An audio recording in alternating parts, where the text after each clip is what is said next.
I'm based in LA, yeah. I'm one of our staff in LA. Yeah. Sandy Jack. Yeah, sorry. Wow.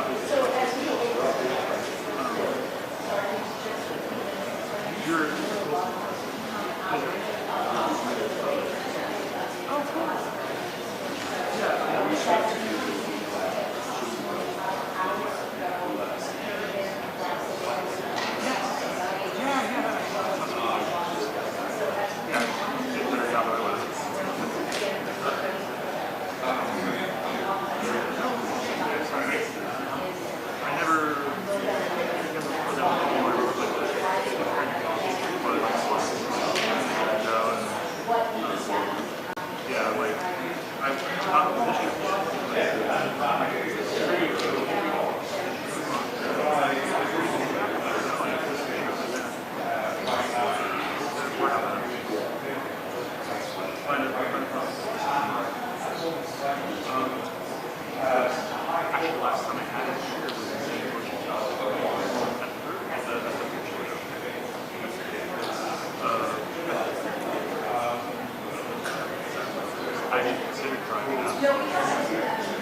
guys need it? Check 1 2. Check 1 2. Check mic check 1 2 3 4 5 6 7 8 9 10 1 2 3 4 5 6. We're hoping to get at least a 3-minute warning when they start walking, but we haven't got that yet. So 1 2 3 4 5 6 7. Everybody good? 1 2 3 4 5 6. Good?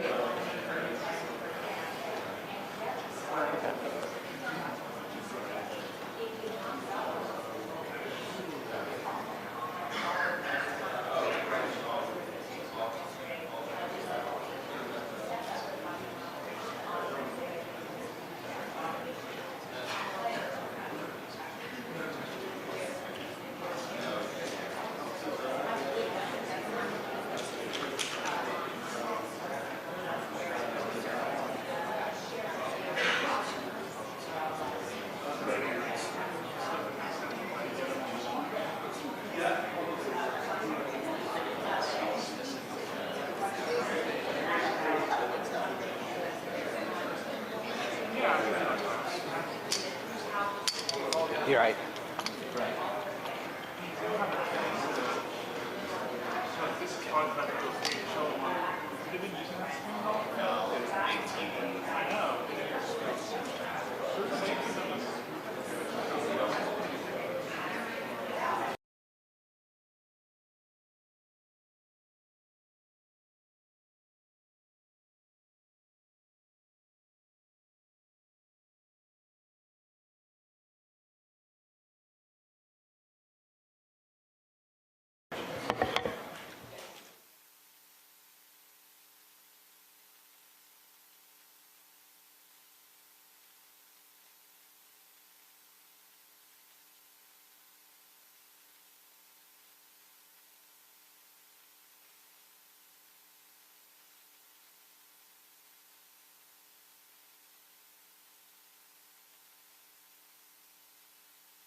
Check 1 2, mic check 1 2 3 4 5 6 7 8 9 10. Mic 1 2 3 4 5 6 7 8 9 10. Check 1 2 1 2 3 4.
Hello, hello, testing, testing. Hi, everyone. We are 4 minutes out from starting the press conference. Thank you.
Good morning, ladies and gentlemen. At today's press conference, we will hear from Governor Cox, FBI Director Kash Patel, and Sheriff Mike Smith. We also have with us Utah DPS Commissioner Bo Mason, Lieutenant Governor Deidre Henderson, FBI Special Agent in Charge Robert Bowles, and local and federal law enforcement partners. Following the remarks today, Governor Cox, Director Patel, and Commissioner Mason will take questions. Thank you.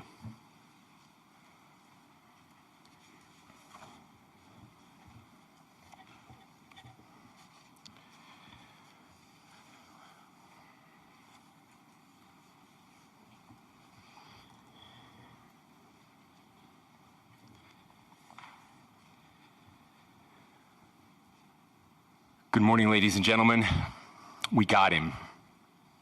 On the evening of September 11th, a family member of Tyler Robinson reached out to a family friend who contacted the Washington County Sheriff's Office with information that Robinson had confessed to them or implied that he had committed the incident. This information was relayed to the Utah County Sheriff's Office and scene investigators at Utah Valley University. This information was also conveyed to the FBI. Investigators reviewed additional video footage from UVU surveillance and identified Robinson arriving on UVU campus in a gray Dodge Challenger at approximately 8:29 a.m.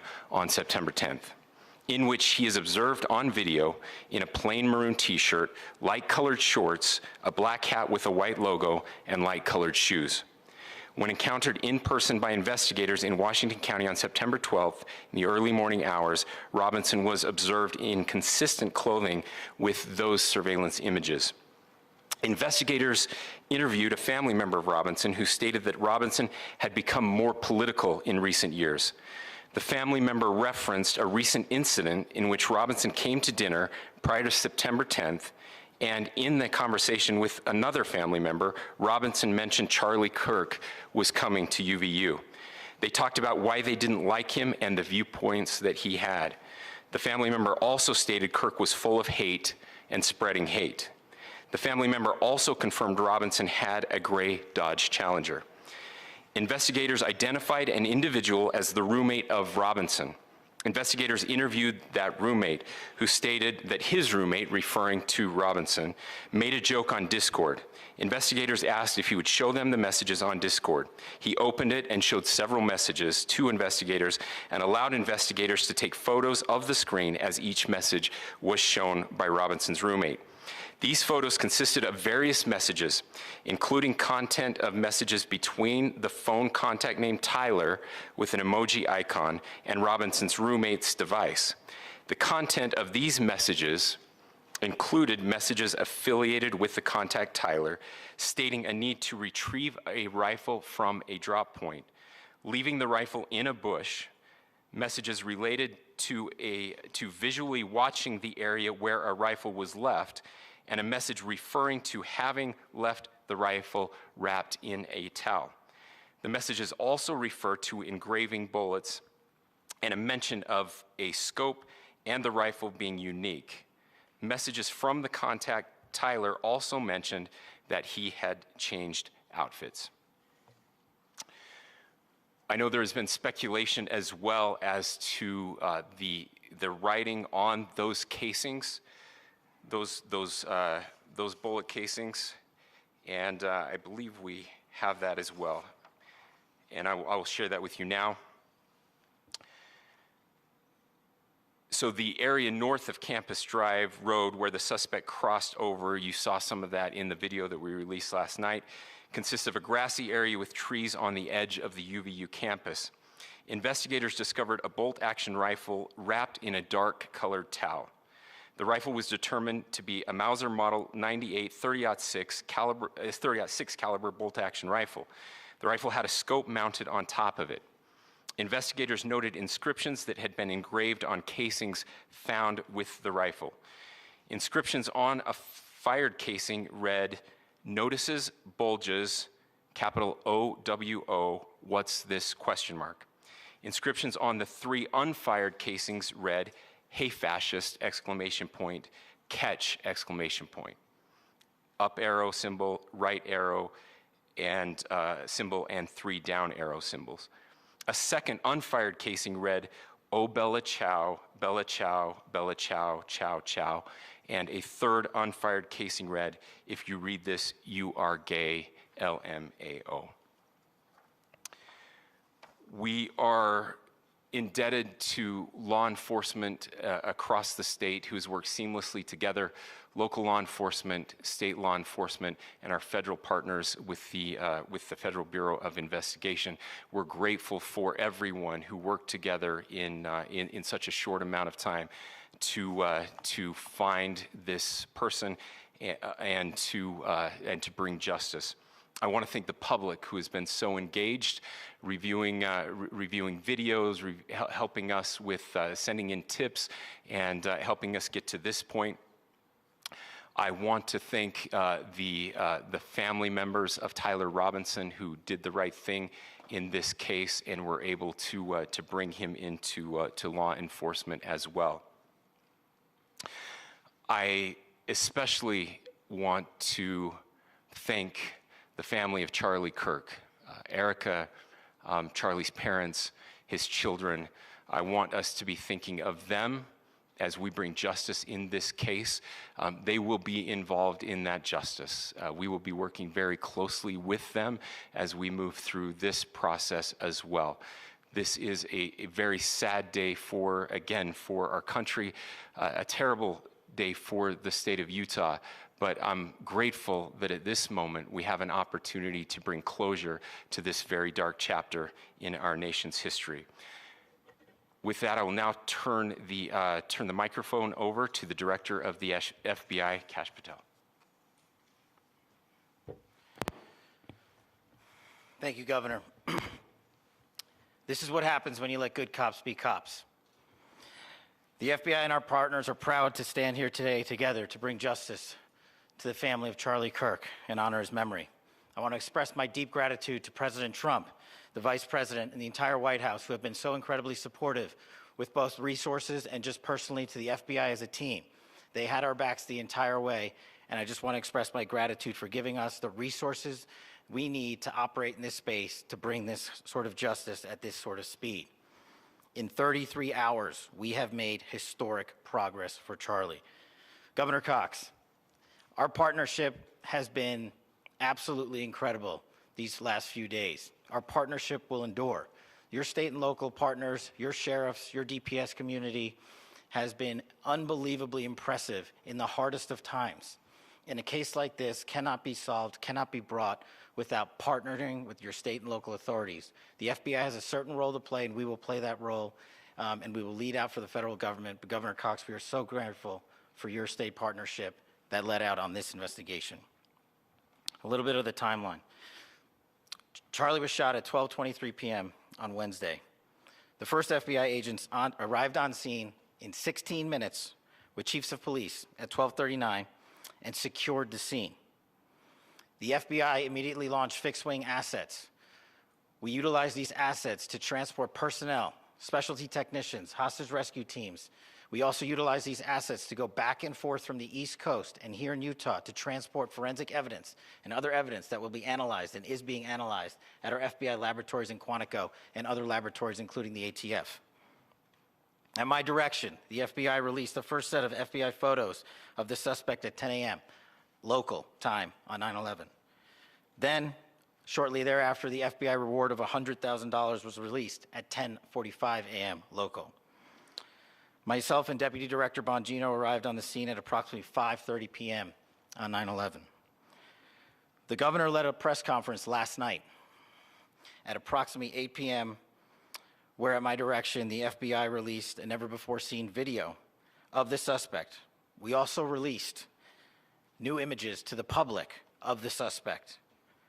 And just last night, the suspect was taken into custody at 10 p.m. local time. In less than 36 hours, 33 to be precise, thanks to the full weight of the federal government and leading out with the partners here in the state of Utah and Governor Cox, the suspect was apprehended in a historic time period. And I want to highlight what Governor Cox said. This would not have been possible without you, the media, and you, the public. That's why we went so public, so fast, and we're so transparent, and we're committed to that transparency. The crime scene, just a little bit there. It is a large crime scene.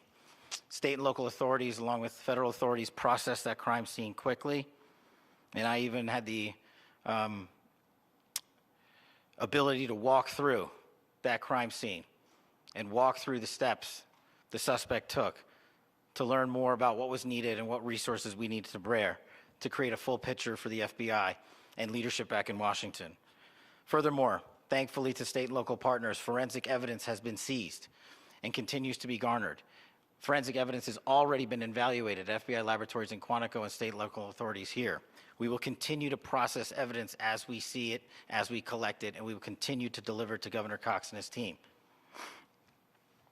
Last night, we had a total of approximately 7,000 leads. As of this morning, thanks to your great work, we have over 11,000 leads that were called in to the FBI. And we are running out every single lead that we can. Every one of those leads will be run out. The arrest is a testament to the dedication of good law enforcement being great and partnerships in law enforcement, which I've tried to highlight as my tenure as the director of the FBI. There is no better relationship for law enforcement than the FBI to partner with state and local authorities, and you've seen it here in these last few days. The FBI Salt Lake Field Office, along with our offices in LA, Phoenix, Denver, San Antonio, Las Vegas, Pittsburgh, Buffalo, our headquarters component in Quantico, all participate in the FBI. I want to express my deep gratitude to the employees of the FBI, the men and women, the evidence response team tacticians, the special operators, the agents, the support staff. You have done monumental work in historic time when the public, who had a right to demand such an expeditious solving of an investigation, the FBI answered that call diligently, critically important to our nation, and we delivered. And I'm proud to be their leader, and I'm proud to be the director of the FBI. This is very much an ongoing investigation, as the governor said, and we will continue to work with state and local authorities to develop the investigation, to provide them the evidence they need for their ongoing prosecutions, and we will be here to answer every call they absolutely have, as long as it takes, for as long as we need to find and apprehend whatever suspects were involved in this crime. Lastly, to my friend Charlie Kirk, rest now, brother. We have the watch, and I'll see you in Valhalla.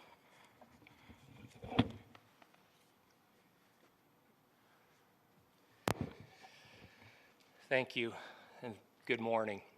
I would just like to take a few minutes as the sheriff to express my gratitude for everybody who has played a part in this investigation. As you know, it's been a vast, a complicated, and a very, very fast-paced investigation. You're looking at people standing up here who are running on, if they got an hour's sleep in the last couple of days, they're probably lucky. It has been very taxing. It has been so impressive, speaking on behalf of the local law enforcement, to see the cooperation that we've seen in this type of case. Across the state, sheriffs, chiefs, our state partners have stepped up and have come to the call on anything that we needed. Our county chiefs have been phenomenal. Our Utah County Attorney, Jeff Gray, who's standing up here with us, has been phenomenal in leading us through this investigation. I would like to thank the federal government for their resources, their assets. Our local team here, our FBI team, has been extraordinary in helping us work through this and bring this person to justice. Most of all, I would like to thank the public, and specifically, I would like to thank the public who turned to prayers and who turned to positiveness for us. I would like to thank them on behalf of the law enforcement community, because we needed those prayers. That's what we needed to get through this. We needed your support, and you gave it to us. We needed your patience, and you gave it to us. And I would like to thank you for the Kirk family, because that's what they need, is your support and your prayers, and that will get us through all of this. So thank you everybody for everybody that have stepped up. We've had such a phenomenal response to this. Thank you.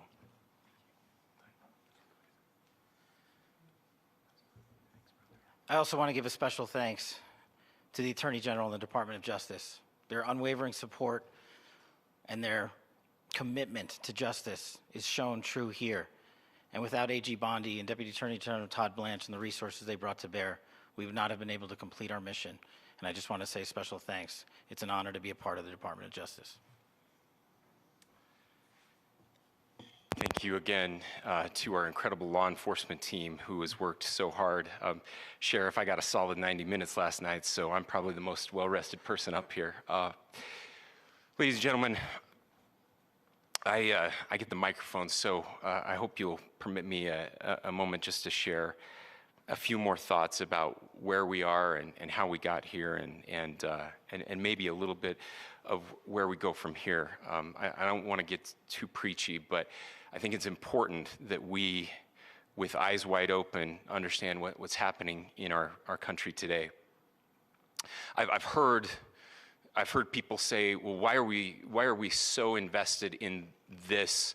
There's violence happening all across our country, and violence is tragic everywhere. And every life taken is a child of God who deserves our love and respect and dignity. This is certainly about the tragic death, political assassination of Charlie Kirk. But it is also much bigger than an attack on an individual. It is an attack on all of us. It is an attack on the American experiment. It is an attack on our ideals. This cuts to the very foundation of who we are, of who we have been, and who we could be in better times. Political violence is different than any other type of violence for lots of different reasons. One, because in the very act that Charlie championed of expression, that freedom of expression that is enshrined in our founding documents, in having his life taken in that very act, makes it more difficult for people to feel like they can share their ideas, that they can speak freely. We will never be able to solve all the other problems, including the violence problems that people are worried about, if we can't have a clash of ideas safely and securely. Even, especially those ideas with which you disagree. That's why this matters so much. Over the last 48 hours, I have been as angry as I have ever been, as sad as I have ever been. And it was, as anger pushed me to the brink, it was actually Charlie's words that pulled me back. I'd like to share some of those. And specifically right now, if I could, I need to talk to the young people in our state, in my state, and all across the country. As President Trump reminded me, he said, you know who really loved Charlie? The youths. And he's right. Young people loved Charlie, and young people hated Charlie. And Charlie went into those places anyway. And these are the words that have helped me. Charlie said, when people stop talking, that's when you get violence. He said, the weak can never forgive. Forgiveness is the attribute of the strong. The only way out of the labyrinth of suffering is to forgive. Welcome without judgment, love without condition, forgive without limit. He said, always forgive your enemies. Nothing annoys them so much. A few months ago, I referenced this last night, Charlie posted to social media, when things are moving very fast and people are losing their minds, it's important to stay grounded. Turn off your phone, read scripture, spend time with friends, and remember, internet fury is not real life. It's going to be okay. He again said, when you stop having a human connection with someone you disagree with, it becomes a lot easier to commit violence. He said, what we as a culture have to get back to is being able to have a reasonable agreement,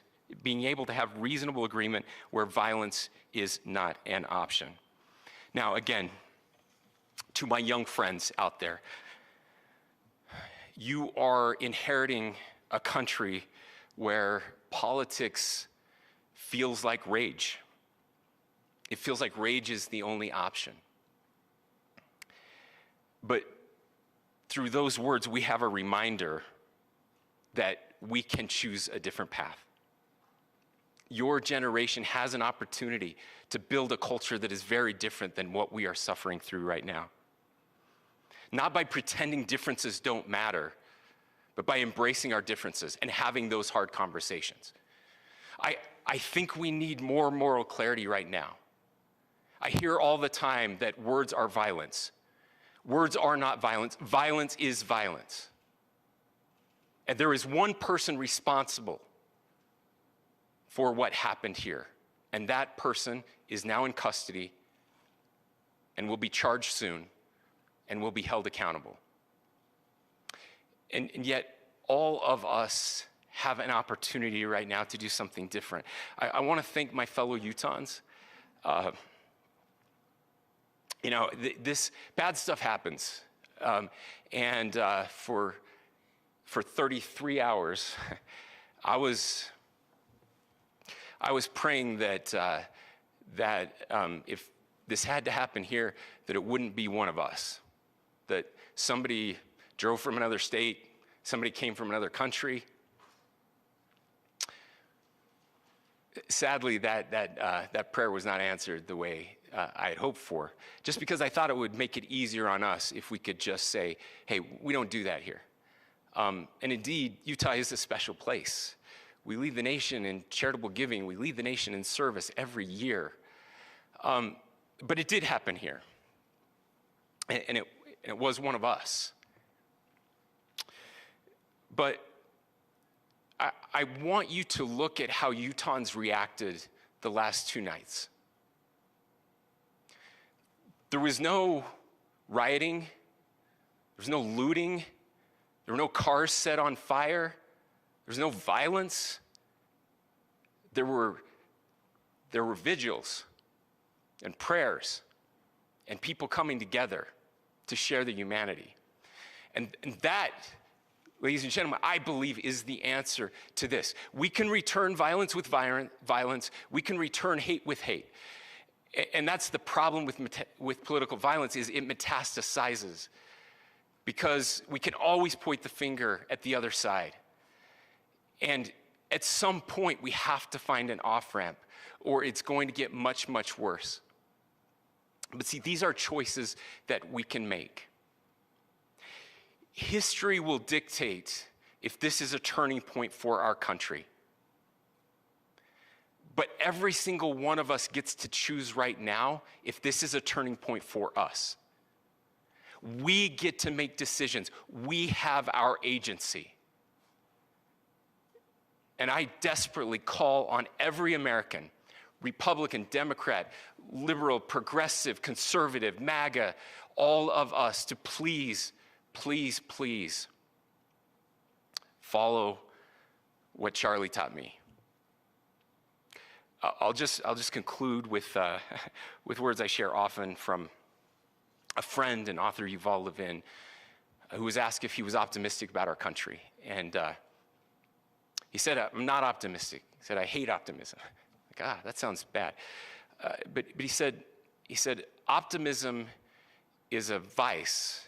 It's this idea that good things are just going to happen. And he said, in the history of the world, good things have never just happened.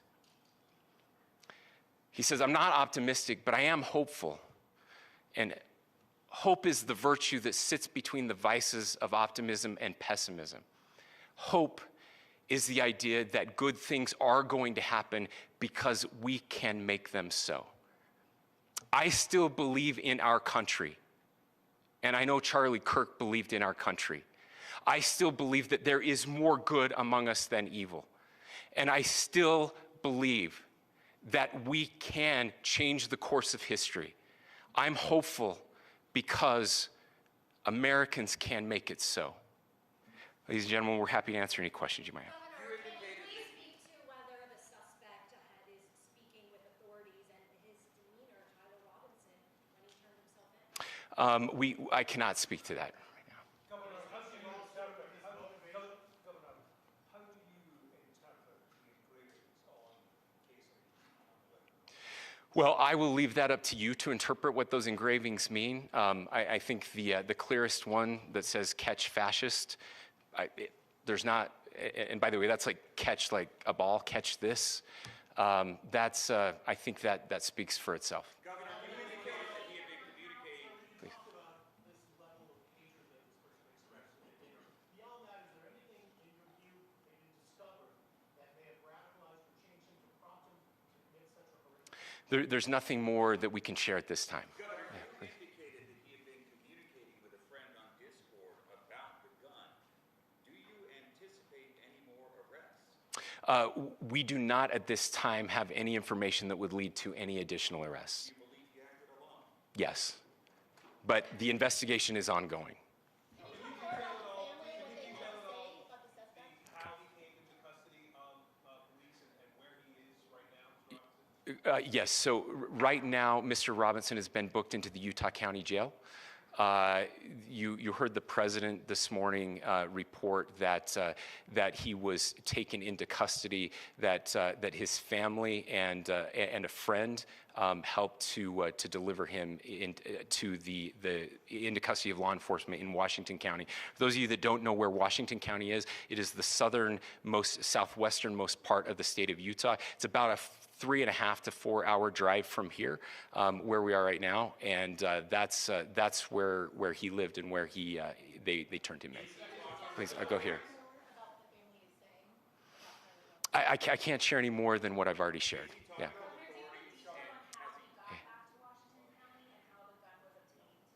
So how we obtained the gun was found here. So I don't have much more details on that. We do know that he drove. We had his car here on campus, and then we had his car going south back to the St. George. It's actually the city of Washington in Washington County. Is he talking with authorities and did he discuss a motive? I'm sorry? We don't have any information that would lead us to believe that. Yes, in fact, it was just released. Yes. Talking with authorities and did he discuss a motive? I can't answer that right now. Yeah, thank you. Over here.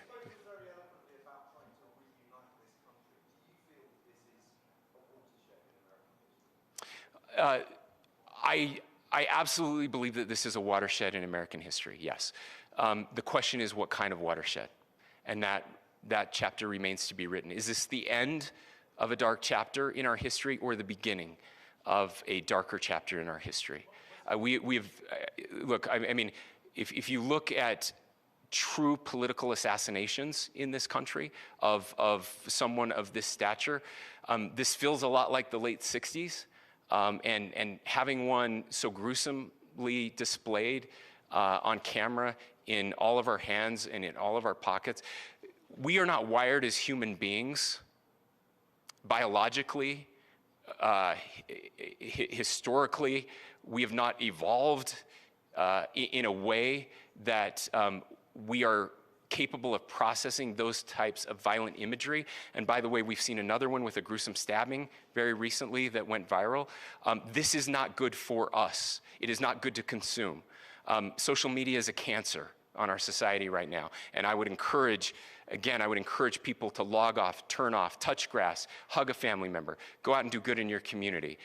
That is happening, and it's happening organically right now. I had a friend in a small city in Utah who said, we're getting together, the Republicans and Democrats in my little town are getting together to have a discussion last night, just to find a way to find their better angels. So yes, this could be, I mean, again, you have to go back to JFK to have seen a video live of something like this happening.